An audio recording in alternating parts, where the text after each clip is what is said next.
ในช่วยมือเพจบองเมียนขึ้นไลน์ได้ the reflection เคยไง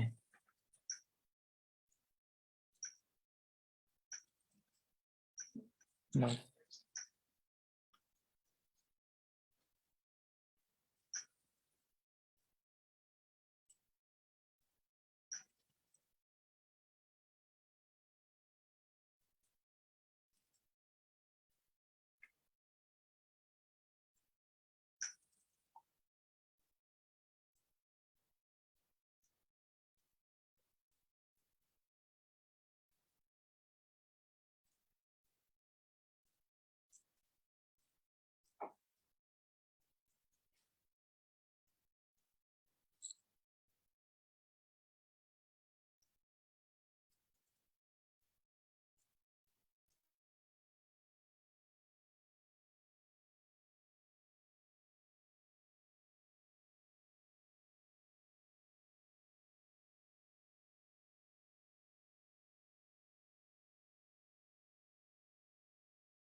Okay, we are now going live.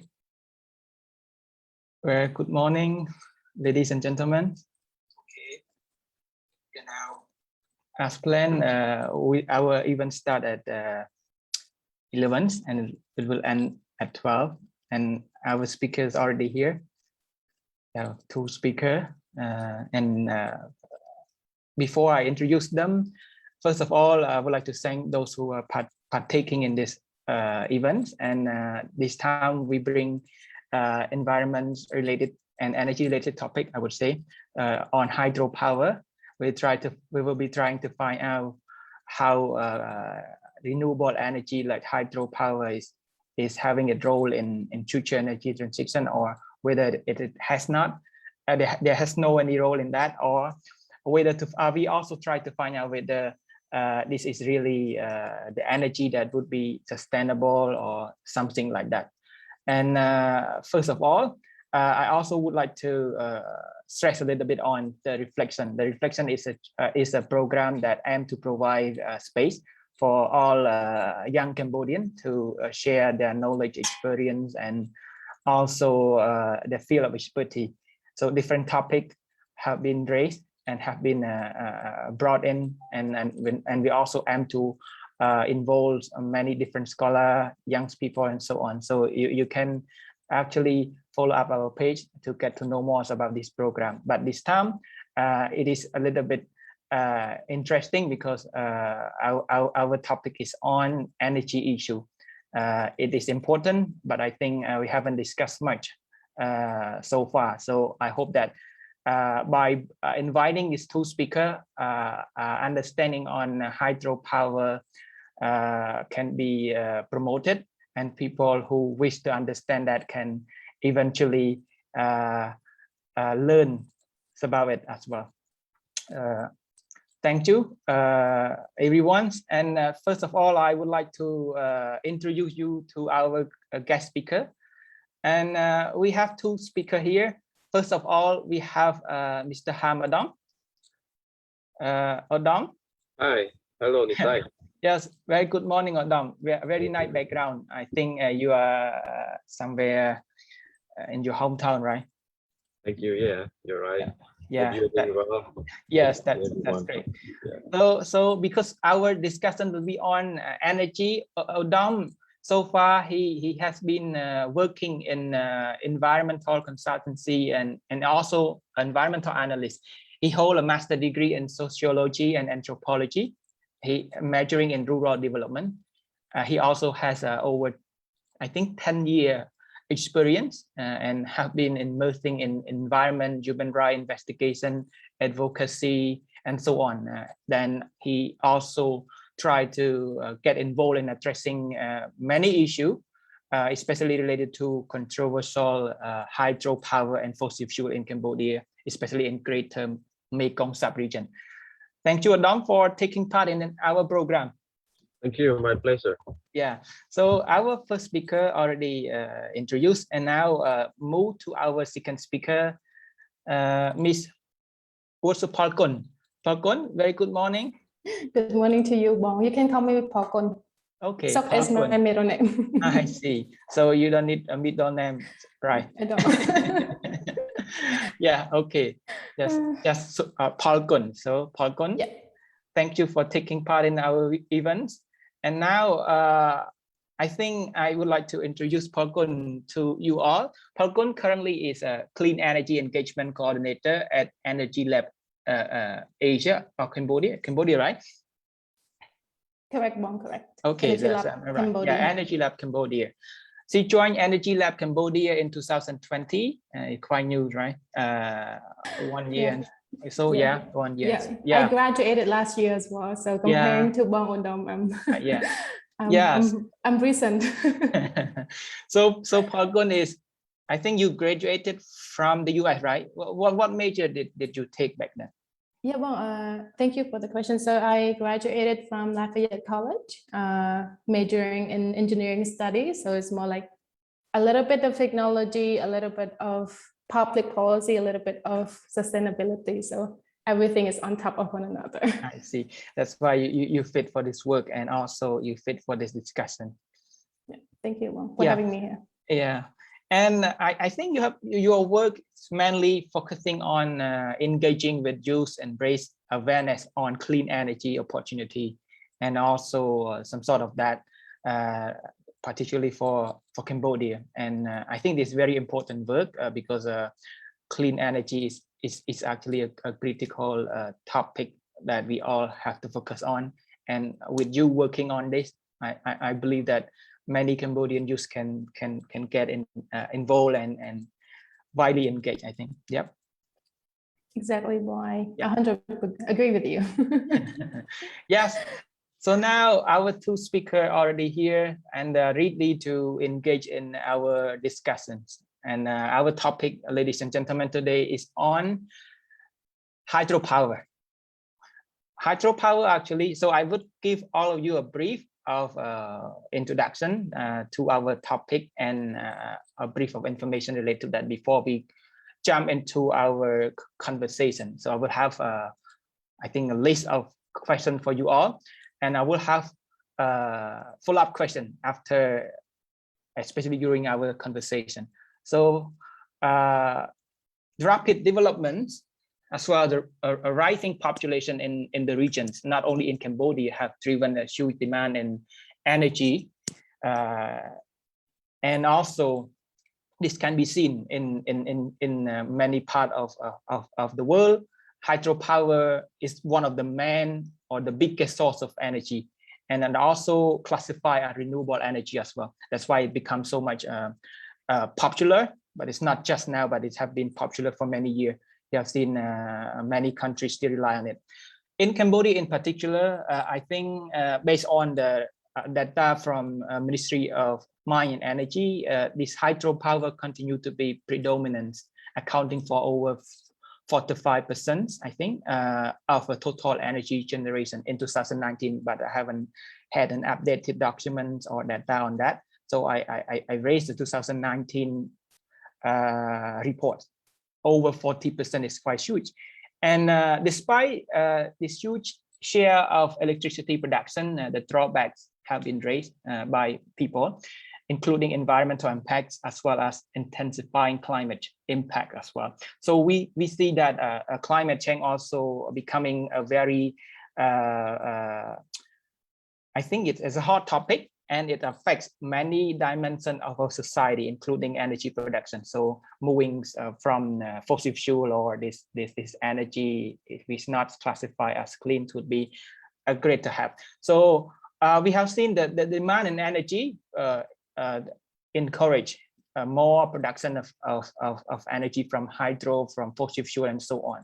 So Without further ado, I would have one question for all speakers. I think you will need to answer this the same question. First of all, why hydropower considered as a renewable?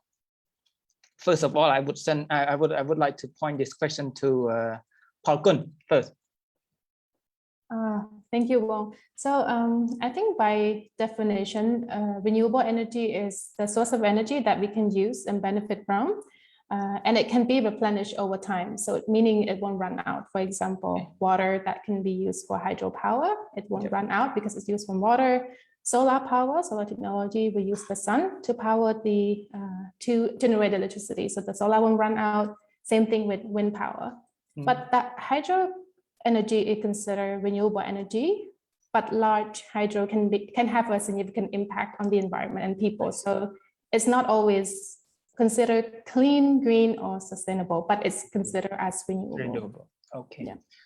So, Oudam, you have anything to share, or yes, the same thing that you would like to discuss?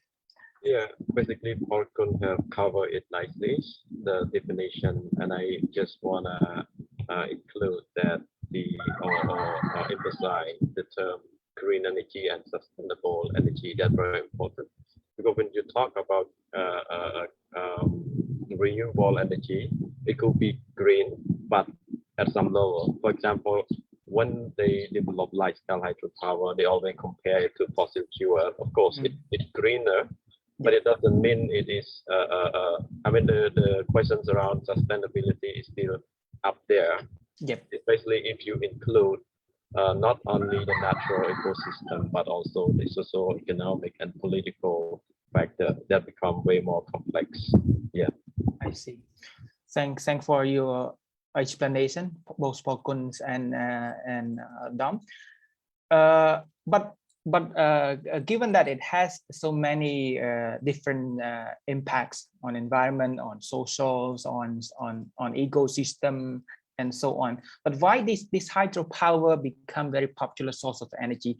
I think we have been harnessing this energy for centuries. Humans have been doing so, harnessing energy from river, from the waterway, and so on. So my question would be to Oudam first. Well, if we look back, let's say 100 years ago, when the Industrial Revolution dominated the world, then we can see the boiler furnace, or we can say the fossil fuel power plants are the main source of energy and electricity. Yeah. At the same time, hydropower emerged itself to be an alternative back then. And yet the same point that raised, it is cleaner than fossil fuel. Plus, back then, there was limited scientific study onto the, all the impact into different factors related to hydropower. I think that become one of the things that I could think of. And later on, until now, you can see the price of hydropower. If you look at the price, so coal basically is still high, but hydropower is kind of not rising, or it's still similar to the other sort of renewable energy such as solar and wind or biomass. But that is not include like the cost of relocation and then environmental service, so on and so forth. Yep. That could be the next level of discussion. Yeah, I see. Sokphalkun, Oudam have raised that the price and how we have been using it for centuries because of less alternative and so on, would be the cost of making this hydropower become so popular among the other energy sources. Is there anything you want to add, or you agree with Oudam in particular?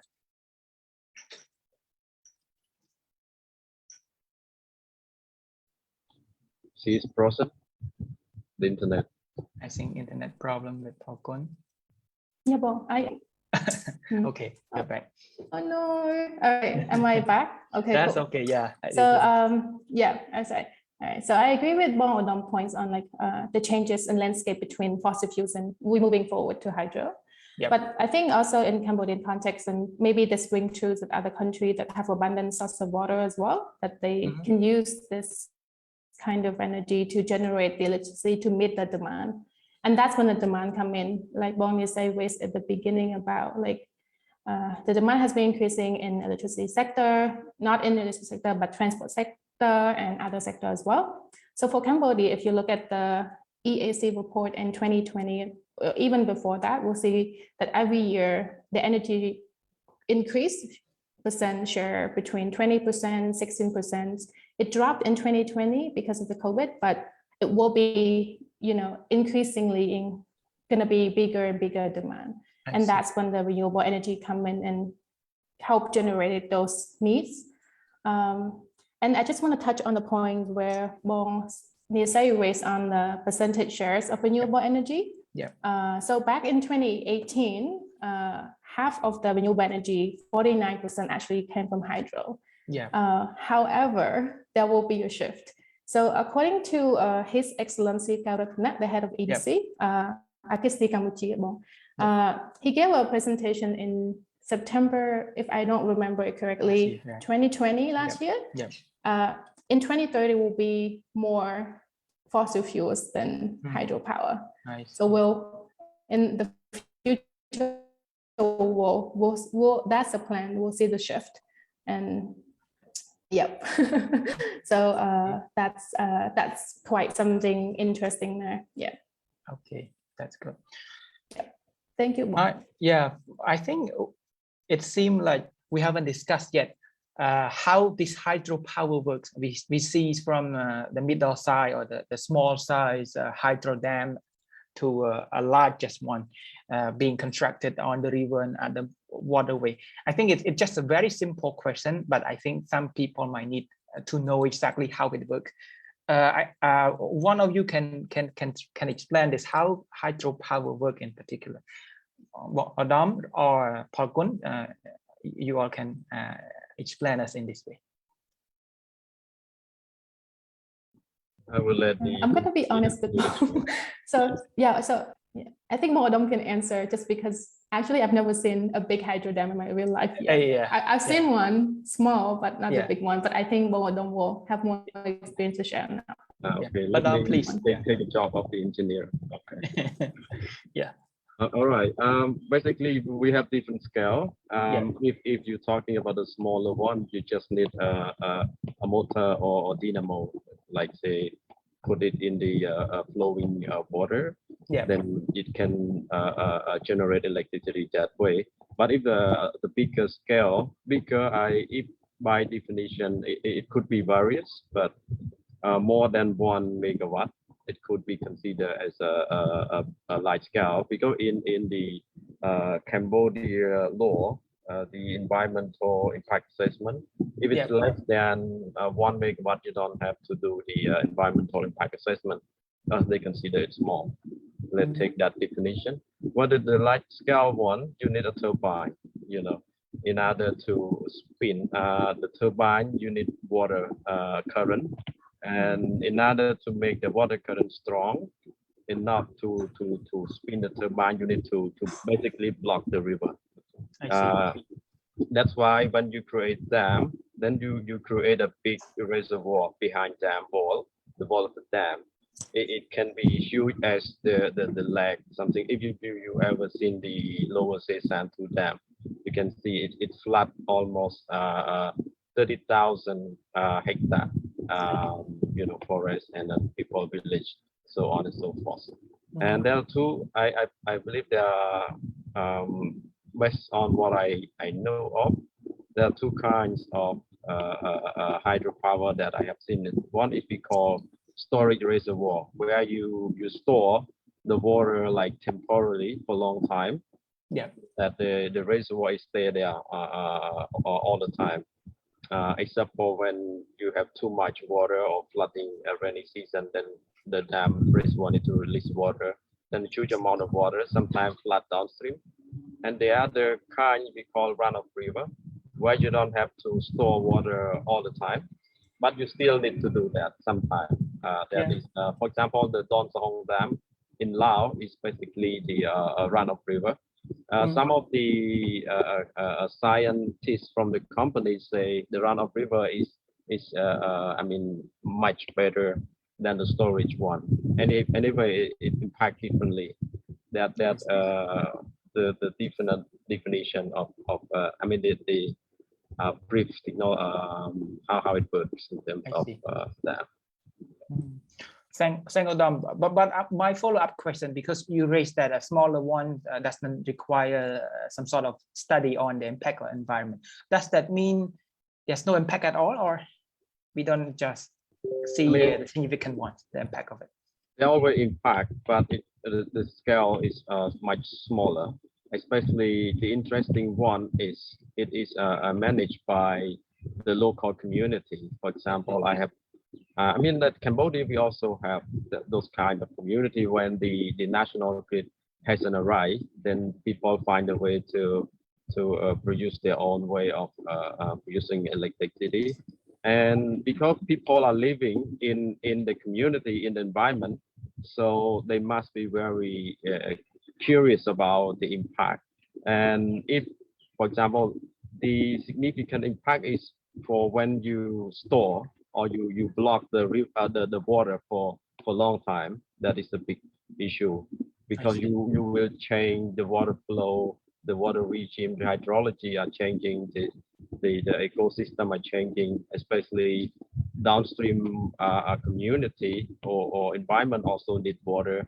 That also include the sediment transport.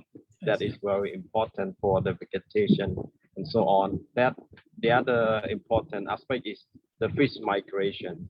If we talk about a bigger river or stream like Mekong, it's very important because hundreds of fish species are migratory fish. So it travel all the way from Tonle Sap up to the Sea Pandon area in Laos in tributary.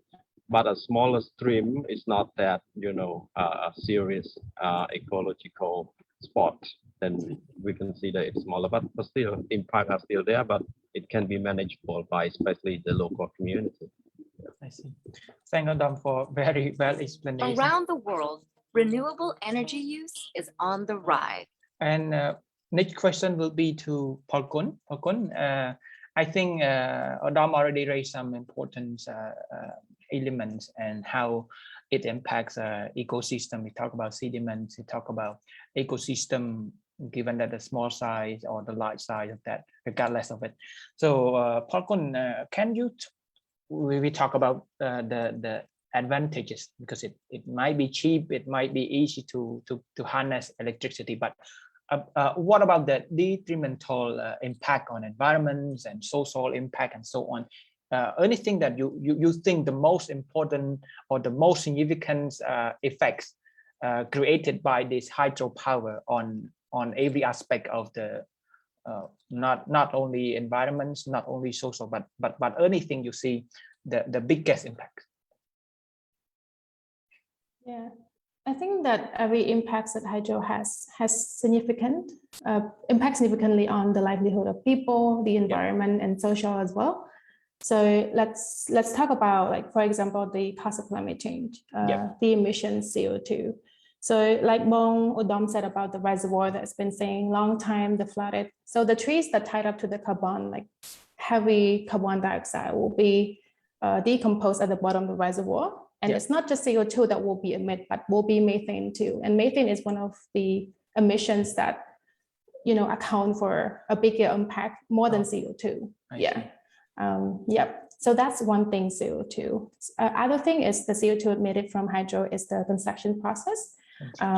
So use of concrete, transportation of construction material, those things will also emit CO2 as well. And to build up on Oudam's point on ecosystem and the change of water flow. So the downstream will have the most impact. So the people who live downstream.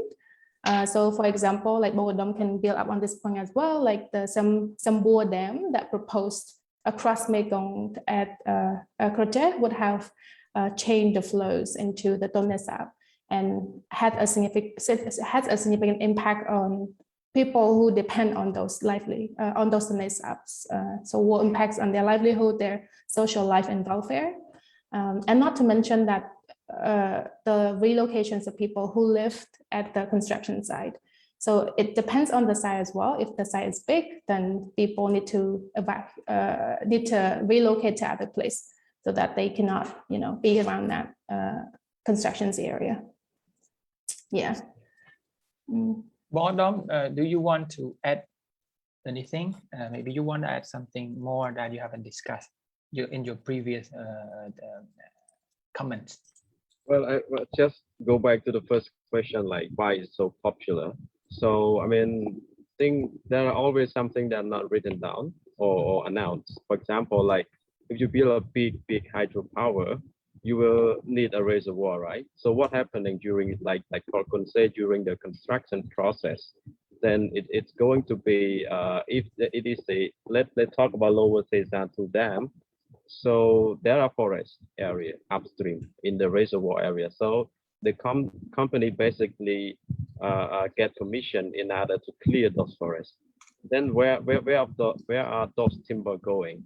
Then it's an opportunity to earn revenue out of that as well.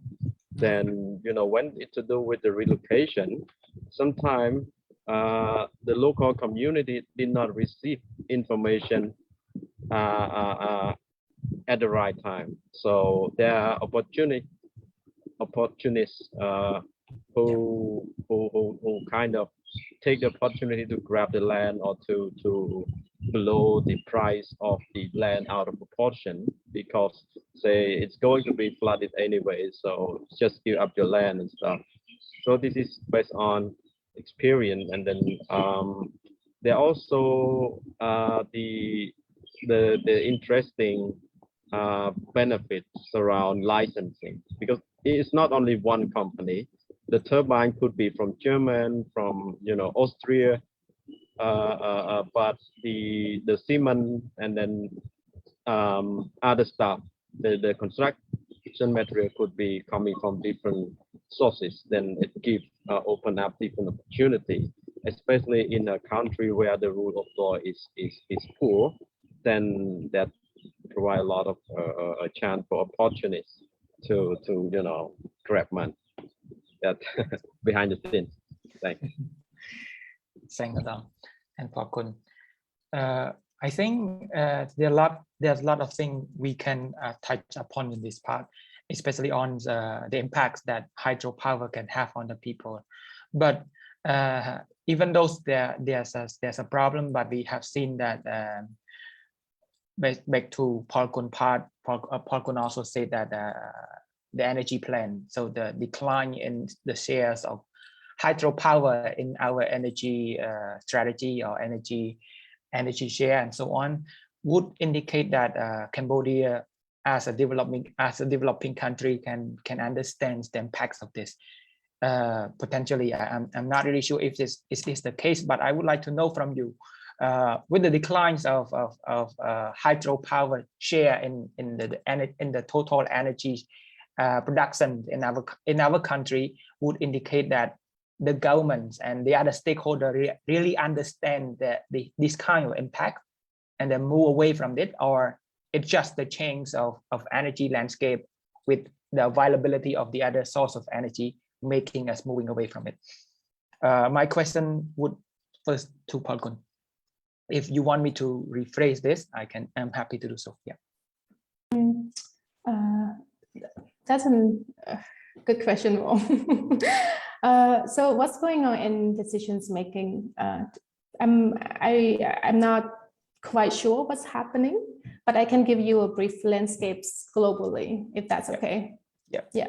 So if we look at the shift globally in electricity generation projections, so according to BNEF, Bloomberg New Energy Finance, it's a really good organizations. They do some projections and predictions around the world. So in 2030, we'll see about 43% share of renewable energy, which most of them comes from hydro.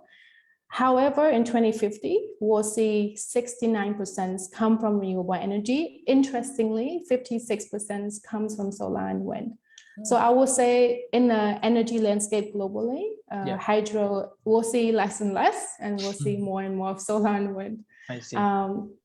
But looking in Cambodia a little bit, well, the price is becoming a little expensive too. Just recent year, it's around 7.9 cents per kilowatt hour, so around 360 real in Khmer.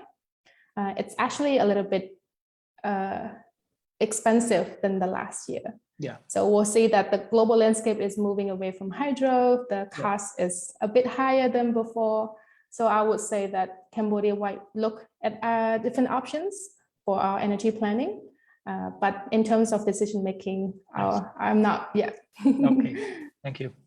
Thank you. Yeah, hope I answer your question more. Yeah. You really answered my question. The change in energy landscape, the availability and the decline in price of the renewable energies all over the world, from wind, from solar, also the points. But Oudam, I think Sokphalkun also reminded me when it comes to policy making process, the blackout in 2019, we all felt, I think, the impact of the highly depending on hydropower, the collapse of Lao hydroelectric dam in 2018 also give us another question. This also combined with the increased extreme weather events driven by climate crisis. So do you think that we learn from this problem and we try to reconsider on our energy strategy and plans to integrate more clean energy rather than depending on hydropower? But of course, we still rely on the fossil fuel, the dirty energy. Well, my imagination, my wish could be contrast to what is practical, for example, in Cambodia. But yeah, what I want to say is like, at least I agree that we shouldn't have more dam, and then at least we do not add more dam, especially follow up on Sokphalkun point on the methane emission from the reservoir area. So it is quite nasty at the first year of the operation. So which means if you have more dam, you will have that kind of methane emission more and more. And then if you understand methane, the differences between methane and carbon dioxide, you know, even methane have a longer, shorter life. It's just about 10 or 20 years in the atmosphere, but the impact is, you know, 3 times stronger than the carbon dioxide, you know, when it contributes to the climate change. So at least we should prevent new dams. And I mean, if you're lucky enough, when the policymakers start thinking about decommissioning the existing dam, it has to be done gradually. We cannot do it overnight because, you know, almost 50%, for example, in Cambodia come from large-scale hydropower. Then we have to deal with the electricity demand and supply. So it has to be done gradually. It is not only the technological issue that we need to deal with. For example, like we do have solar, we do have wind and biomass, and there are technological demonstration of the success and viability. But also we have to deal with the employment, the economic aspect, the people behavior, and all of this, you know, energy policy landscape that we have to create some kind of new needs, at least to be clear on the revenue and employment as well. I see. Thank you, Oudam. Back to Sokphalkun again. We already talked about the impact it has on every aspect of our life, but I think hydropower still remain, and because the existing ones still continue to generate more and more power for people who are consuming the energy. So is there any way that we can make hydropower more sustainable and less harmful to the environment? Is there anything that you would think of would make this possible? Thank you, Bong, for the question. So I think there are studies and frameworks around the world introduced to control the amount of CO2 that produce from the hydro, let's say like through its life cycle. So for example, I think the Climate Bond Initiative, they developing a framework that put some standards on the company or the investor that do those kind of projects. So they will give like a certifications, for example. So the project must be approved to meet the certain standard of the CO2 that emit. For example, like certain amount per kilowatt hour, for example. So they introduce standards, they introduce incentives to those kind of investor, and to meet the Paris Agreement also. So there are certain standards and framework they introduce around the world. And I think while this seems like a short-term solutions, many countries around the world are looking for alternative solutions already, for example, like solar and wind. So again, coming back to more cleaner and more sustainable energy sources. So they're not just sticking to one renewable options, but they're looking for alternatives already. And still sticking up to hydros, Bong Oudam can jump onto this. There's technology called pumped hydro storage. So while we still have some hydros that exist in Cambodia, we can, utilize them as the giant battery to complement with other sources, for example, solar and wind. So how it works is you have like an upper reservoir and the down one. So when we need electricity, it's acts like the normal hydropower. So it's coming downhill and generate electricity. But when there's an excess power from, let's say, solar and wind, when nobody using them, it's pumping the water from down to the upper. So using the excess power. So we still can have hydro, but we can utilize it as a pumped hydro storage if we can. I'm not sure if it's visible in Cambodia, but it's worth something we can look into if we think about this planning, in the long term. Thank you. Thank you. But to Oudam, I think Phalkun already mentioned there might be possible way of making less harmful, but you're advocating for no more dam construction, if I'm not mistaken, right? Yeah. Because it is really hard to get this into practice and also make it possible, right? Yeah. Well, this concept of sustainable hydropower have been here for a while, and then just add into Phalkun points. So there are a few other important aspects to look at, which has been quite difficult to make it sustainable. First, when you build a dam right in the middle of the river, you have to deal with the fish migration. Like say, for example, there have been efforts, especially in Europe, in the US, in order to build this kind of ladder and a fish elevator, maybe even more fancy than human in some areas. But it's for like salmon fish, which is that naturally jump quite high. But it uses the same technology to address this kind of issue in the Mekong, where the fish cannot jump that high, perhaps has a shorter leg. So this is one of the issues that we haven't seen successful demonstration scientifically anywhere. Very few. It happened in South Africa. Only 2 cases out of 100 cases that the fish ladder success. And the other thing is to do with the sediment. When you, for example, let's say it is the storage reservoir dam where you have to store the water in the reservoir for a long time, so you can literally share or release the water. But the thing that cannot go is the sediment. So the sediment is very important. Because downstream, we can see what are the things that need sediment. For example, like the farming, the vegetation along the river, also the riverbank that need the sediment. Without sediment, it becomes, the riverbank erosion that we have seen now happen quite frequently. So this is the second thing, and I also understand that there have been technology that is recently introduced around the sediment flushing technology, but it is still to be seen, you know, in terms of effectiveness. And then the other thing is the social aspect in terms of relocation, in terms of spiritual side of the community.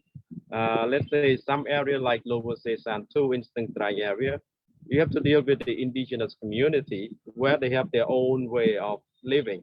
You cannot just take them from one place and leave them and let them live in the area where they never used to do it. And then you need to relocate their spiritual, it's not possible. Let's say the spiritual forest, spiritual area, you cannot relocate everything.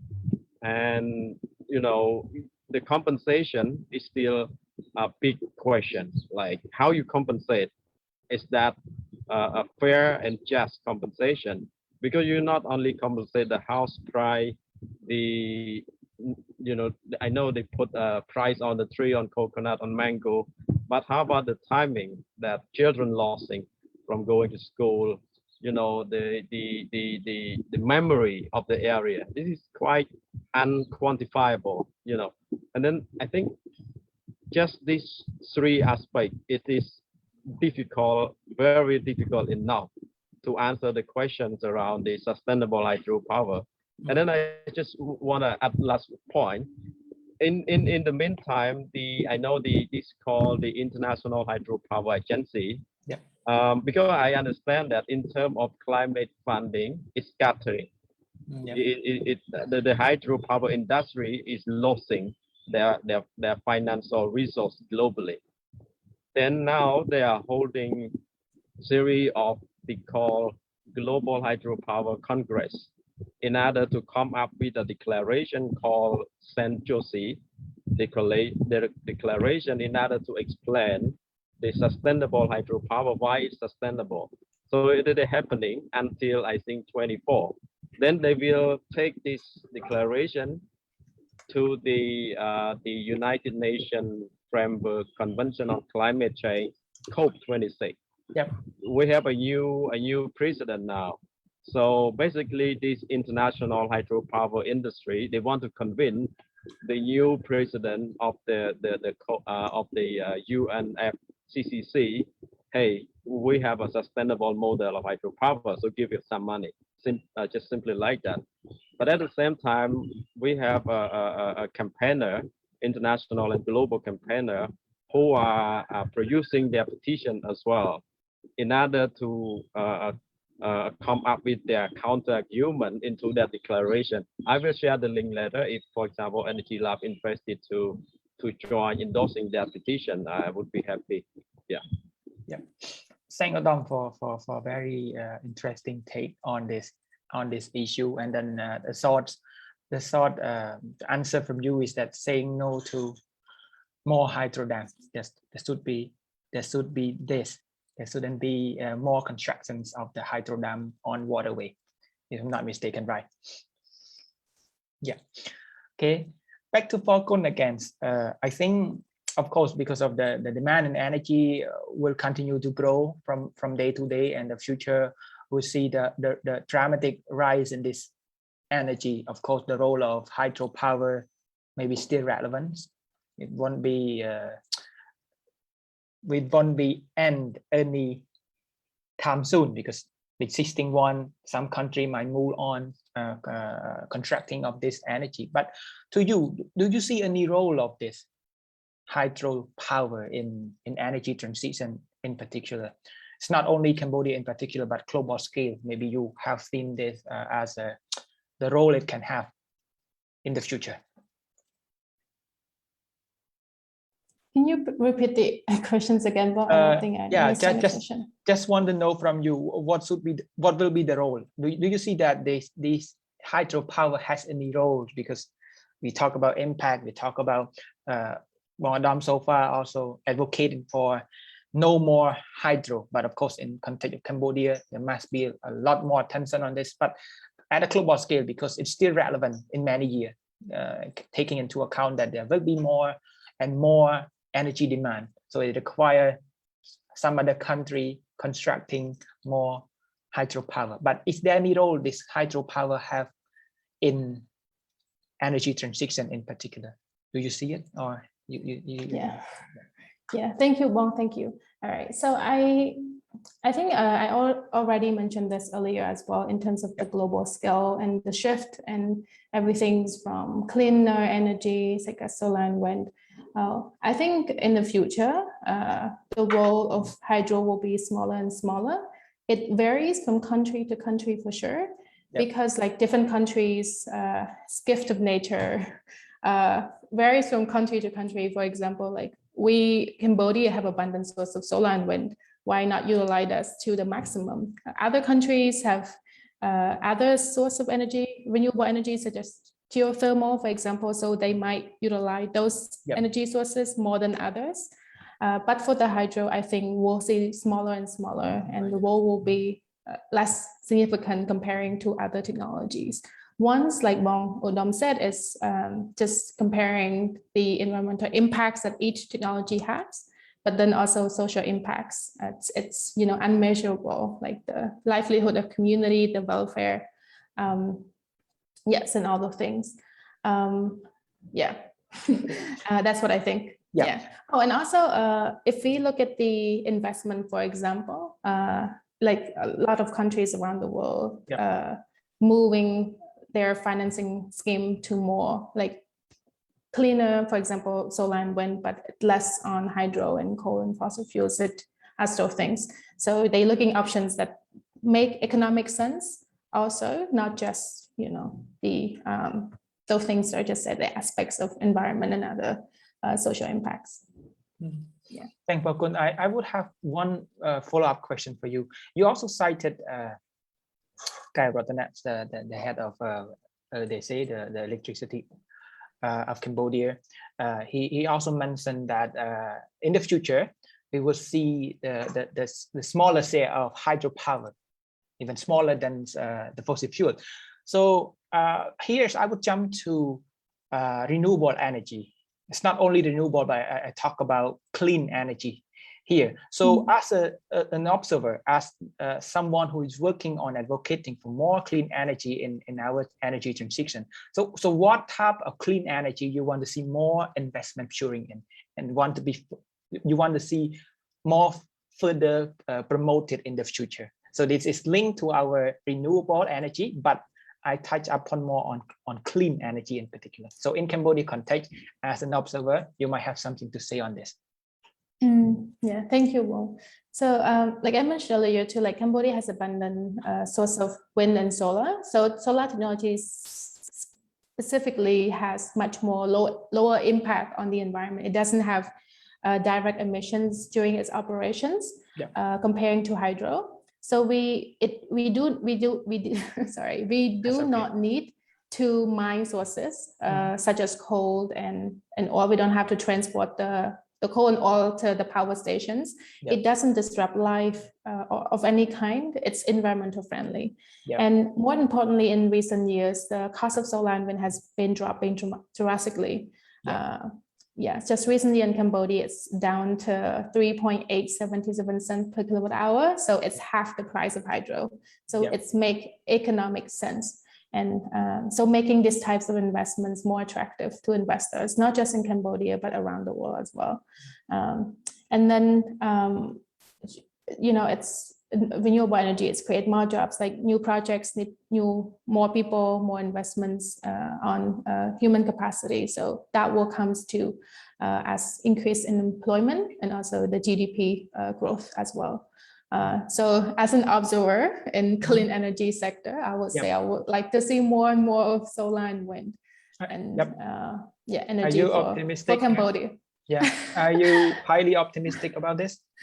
I think plan can change. Plan can change, and I think that Cambodia is not too late to look at other options that are not only economically viable to us, but environmentally good for our society, for our people. And let's talk about climate change too, right? Yeah, because right. other sources like as fossil fuels, they emit CO2, Yeah. and we need to look at other options that are cheap, affordable, and good for people to, live on the earth. Yeah. Yeah. Thanks, Falcon. You bring in a good reason why we should focus on clean energy more than other source of energy, the fossil fuels, coal power, and so on. Back to Oudam. I think you have been advocating for an end to fossil fuel, but it still remains, of course, because we have seen more constructions of coal power plant here and so on, and we still consider as a very, of course, because it's cheap. And some people, I also encounter with people say, oh, developing country like Cambodia might have very little option when it comes to moving forward or leapfrog or unlocks the potential in other sources with lacks of investment. So the battle in this development still remain, especially in energy source. Is there anything you want to say? It is possible to move away from this fossil fuel. It's not just a dream for developing country unless we didn't take action at all. So I believe that you will have something to say beside me, because I'm not an expert in this, but I see it is possible. Well, just similar point to Falcon have raised. Yep. Actually, it's not a dream. For example, in terms of solar, wind, and biomass, there have been studies economically and technologically proving that it's possible. Yep. Then the rest of the thing is we're looking forward for enabling policy in terms of energy sector. That political will is very important. If you don't believe that it's gonna work, it's not going to work. Yeah. We have to start from 1, 2, 3, right? You cannot say, okay, I agree that we need a large amount of energy, but let make it transparent. How much you really need? You can't just tell every year you have this much amount of energy that you need to deal with, but how you calculate it, and then which sector is it going? And that everyone in the country convinced that we have to go for the industry sector, garment factory sector, than agriculture, for example. So not only energy, but we have to be transparent on that and information sharing and stuff. The other thing is the responsibility of the individual consumer. We're still in a country where most of the people are waiting to use. Instead, we call a consumer, so that you just make sure you have money and you purchase electricity. There is a word in between. Maybe people are aware of the word prosumer. Prosumer means you produce what you consume. Like, okay, let's say you have a solar rooftop. You have a roof. At least your home has a roof. Then why don't you solar? And then you consume from there. And then if people can do that, whether there is supporting policies around, for example, hey, during the night time I use electricity from the grid, but during the daytime I have my own solar. So we need something that can be, for example, let's say a net metering or stuff, or feed-in tariff that can give us incentive or encouragement to do so. So we need the commitment from individual citizen and political will from decision maker. That also the thing. Yeah. Okay, thank Oudam for us. This is also a good thing to talk about why it is difficult for us to get it done. Political will, citizen commitment, and so on. I think we have like around 8 minutes left, and so. But I still have one more question to Falcon. When it comes to individual levels, it's also require a lot of work. I think you have been doing it because you're advocating, promoting understanding of the energy issue, renewable, why it's important. I think this is very critical to bring a change in their mindset and how we can support a more consumption of this energy, or it's only happened when they understand much. But to you in particular, how do you see the change of understanding among the people when it comes to renewable energies, clean energy in particular? Like so far, there are still people not really well aware of it, and there's some people who used to maybe use solar panel and so on, but they say that they face some difficulty. They still want something better than that, and so. But it's not. I'm not really sure, but it's just what I have heard. But to you in particular, what about the awareness and about the understanding of this amongst our citizens? Is there a problem? I think from my 1-day experience so far, people are getting more and more educated on this kind of issues on clean renewable energy. I think we still have some work to do, work to do actually. Some days are harder, some to educating on this stuff. But I think people are more aware of this than, let's say, like 10 years ago. And I think, like from my experience, energy, just talking about energy is one thing, but talking to electricity is another thing. It's even complicated. It's not easy to understand. All we get from the bill is kilowatt hour. But if we look at the whole picture of electricity, it's kilowatt hour, it's power rating, it's all of those stuff. So how are we, people who understand it, how we can bring those in simpler terms so we can make those more understandable to them and accessible to them to understand. So that's what EnergyLab is doing as well, is we try to bring those climate change issues or other terms that are more complicated to simpler terms so that people can understand the message of what is clean energy and what are the benefits and what are the things that still prevent people from not using it. So like, for example, like about the rooftop solar, for example, people might not understand about return investment after all.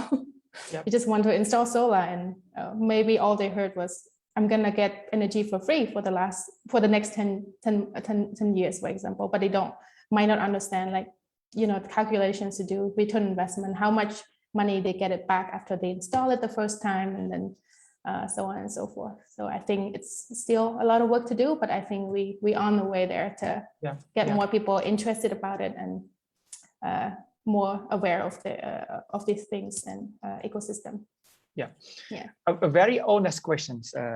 I think there should be a help from the media point of view. I myself, I think that we haven't done much to help promote this, but to you, from your very frank opinion, have we done enough to help? Or you want to have something to request the media out there to help in promoting awareness among the people? I think the electricity landscapes, especially with the clean energy or energy transition, is very interesting. It's getting more and more media's attentions to get it out there, get to people who are interested in reading this stuff. And I've been doing some workshops with the medias, and I think they are taking on this stuff, but I think we need to pick up the speed a little bit more. So I would encourage the media to actually pick on more of this article, but I think they are doing it, but we just need to pick up the pace and or try it out together. That's just like you mentioned, they're interested in it, but I think in terms of difficulty, they have encountered something like that, difficult term, and it becomes seasonal when reporting it. So there's a problem with them. So hopefully they will have, or they gain more interest in doing more report on renewable energy, hopefully. Sokphalkun, for your part. Back to Oudam. I think you mentioned a lot about this, about the impact of hydro, and then we talk about why it is in terms of integrating renewable energy, the clean energy is really require the commitment from the government and so on. But this is the last thing I want you to talk about it, because we are run out of time now. Your message to people, to policymakers, to those stakeholders who are out there, then what should be your suggestion to them to at least accelerate the process of energy transition to clean energy in the future. Anything you want to share? And after that, I will back to Falcon again. Well, so first, I think the most important aspect is the mindset. You know, everyone has a role. Yeah. And climate change and environment is on the radar. It's centered to almost everything connecting to life, social and political aspect and stuff. Yeah. So for those, many of those individual citizens, who used to believe that it's not your role to change anything in the energy production or consumption, you have to change that thinking, that kind of thinking. For example, if you are a Mekong River community in Sambo in Krache, you will be relocated soon if the dam happens. Yeah, that is one of the things. If you are a community living next to the coal power plant, then you are in trouble. So you have to start thinking or helping the government, the policy maker, how we can produce electricity starting from your group or community. Maybe you have a small stream, or you have a very strong wind in your area, or sunshine over your rooftop. Start thinking about that. You can join that. And then I also send my message to the policymaker that well, people like me or Sokphalkun, we're not necessarily your enemy. We are co-developing our society, right? At least from the energy aspect. So you may be very confident on what you're doing now, that it is the right way, but please open your mind and see that we also have a supporting role if we are having the collective. I believe that we have a collective vision in terms of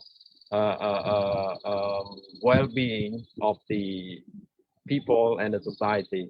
Then we have a shared vision. Yeah. Only we are advocating from different angles. So just open mind and be transparent and accountable. Yeah. Thank you, Oudam. Very, very important take on this, and I agree with you. Before I back to Falcon, I think there's a lot of discussions about this as well, and increasing knowledge on this issue like climate change and energy issue among young people have seen so. But the problem is that we tend to think that we are too small, too minimal to make a difference or to take part in this. How can we contribute to a solution to deal with, for example, like climate change is a strand boundary, is a global issue that require all countries to take part. So to Sokphalkun, as you engage with the youth, you're working on promoting awareness. So you might have something in mind, for example, like how we encourage or at least to change this kind of perception among our people, youth, why they should think differently. We are not too small. We have something to do. We have something to share, to take part, at least together, to make a difference in terms of energy usage, in terms of reducing carbon footprint, so on and so forth. Sokphalkun, the floor is yours. Thank you. That's a question I'm waking up every day and asking myself. I think, in my opinion, knowledge is powerful, and it's one thing, but sharing the right knowledge, the right message is another thing. And I think right now from this session's reflection, thank you, Sao Phal Niseiy, for organizing. I think we harness some knowledge about clean energy and what we can do as a citizens, Cambodian citizens or global citizens, if you let me, is to amplifying this message, to let the world know that if even though it's a small country, but we have a voice too, to amplifying this kind of message, to let the people know that clean energy is good. It's at the end of the day, you want your air to be clean, you want your environment to be sustainable and good to live. So let's not just harness this knowledge, but share this knowledge to the people, the friends, to people that don't understand this kind of thing. I think it's one way that you can do, and I think that it's one way that we can tackle this problem together too. Thank you, Sokphalkun. I think I forgot to mention that there are some people commenting on the page asking the question. If you don't mind, I think you would want to take one or two of them. I think if you're fine, I will raise the question. I really sorry to our viewer because I didn't have time to look at the comment and on the section. So for our speaker, we are running out of time, but if you are fine with the question, I think 5 minutes more is fine for you. That's fine. Okay, go ahead. So first question, I think we already touched upon it. Will small-scale hydropower make sense for lowering greenhouse gas emission? I think from one our viewer, she just commented it 14 minutes ago. So anyone of you want to share the answer to our audience here? A small-scale hydropower, I think Oudam already made some statement on it. Makes sense for lowering greenhouse gas emission? Well, just a bit out of the box. Yeah. The question, out of the question a little bit. It's like anything that I mean, almost everything that you, in terms of a technology like that, as I mentioned, it create impact. But it depends on how many you do it, and then whether you do it at the right location, the right time. And if you compare with the bigger scale, like it's not only in terms of how much greenhouse gas emission you produce from a particular technology, but it's also to do with how this technology is governed. The smaller one, as I mentioned, the most interesting thing for it, not only it has a lower, very much lower level of carbon emission, but also it's owned by the local community. Yeah. So I mean, this kind of the impact of climate change or environment, the one who immediately impacted by it is the local community. That is the thing. It's quite different from you produce a big power plant where the producer is not necessarily the one who living in the community. That is totally a different things. So yeah, this is adding to the, obviously it's much lowering the carbon emission, or at least it slow down. You know, this kind of emission is increasing every day, every second. But by doing the smaller one, less polluted one, you basically slowing down. I cannot say we won't increase. So that's why globally we are looking forward to not from, let's say, 1.2 to 1.5 or 2 degree in the next, let's say, 30 or 50 years. Okay, thank you. One last question to Sokphalkun. I think he want to know if I got his question right. He want to know the safety issue of solar installations. If you have anything to share about it, is there any problem related to safety issue when it comes to solar installation? Sokphalkun. Thank you for all the questions. I just visited a solar installation yesterday, actually. And I can make sure that it's safe. Yeah. I'm not sure like what kind of safety aspect he's talking about. Not sure if the aspects of installing the solar itself or after installing it. Maybe because on the after roof. you from the roof, Yeah. I think it's pretty safe. It's follow the standard, and I think what after the installation is maintenance and repair, because the dust may be on the panel of the glass, so you need to have a regular maintenance going on there.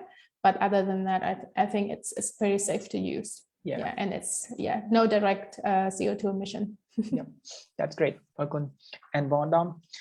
I think this is the end of our conversation, and really thanks to our two speakers for taking time and joins our discussion today. It's a very interesting topic on hydro, and I believe that our viewer here understand much more about how this work and what is the impacts of hydropower on different aspects of our life, especially on environments and social issue and so on. And we also bring a lot of information and knowledge on renewable and clean energy, because our expert here have been working on this and relentlessly to make sure that people understand and join. And next topic, I would say, will bring more knowledge on climate change and energy related issue, but focusing on more only on renewable, particularly like solar, understanding solar, or understanding wind power and so on. So I hope to see you all again next time, and very pleased to have you in our next conversation, and you will also hope the same. So I think that's all for our conversation. So I will mention you all in our comment section in case our viewer want to have more explanation on any particular issue related to energy. So hopefully they will bring more questions to you all. Thank you, Sokphalkun. Thank you, Oudam, for your time. Again, reflection is really thankful and really appreciate your participation. Thank you so much, and you were as well. So see you in the next session. Thank you. I'm here too, Bon. Thank you. Bye. Take care.